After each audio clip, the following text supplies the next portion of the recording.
শিকো, গাওঁ, হাঁহো আৰু আগবাঢ়ো। এদিন দুজন ঘনিষ্ঠ বন্ধু এটা ঘন অৰণ্যৰ মাজেৰে যাত্ৰা কৰি আছিল। আমি সদায় একেলগে থাকিম।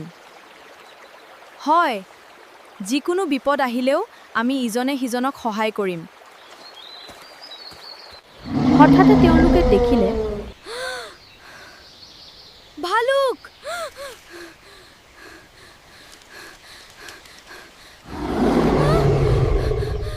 এটা ডাঙৰ ভালুক তেওঁলোকৰ ফালে আগবাঢ়ি আহিছে। এজন বন্ধুৱে নিজৰ প্ৰাণ বচাবলৈ তৎক্ষণাত গছত উঠি গ'ল। আনজন বন্ধুৱে গছত উঠিব নাজানিছিল। মোক এৰি নাযাবা।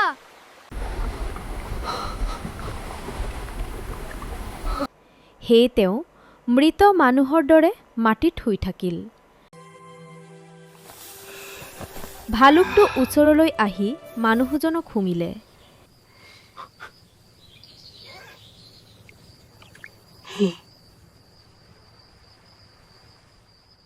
কিছু সময় পিছত ভালুকটোৱে তেওঁক মৃত বুলি ভাবি আঁতৰি গ'ল।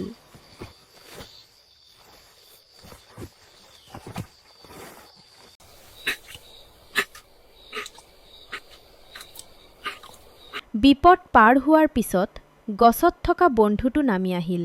ভালুকটোৱে তোৰ কাণত কি ক'লে? ভালুকটোৱে মোক ক'লে, বিপদৰ সময়ত যি বন্ধু এৰি পলাই যায় তেনে বন্ধুক কেতিয়াও বিশ্বাস নকৰিবা। সেইদিনা তেওঁলোকে এটা ডাঙৰ শিক্ষা পালে।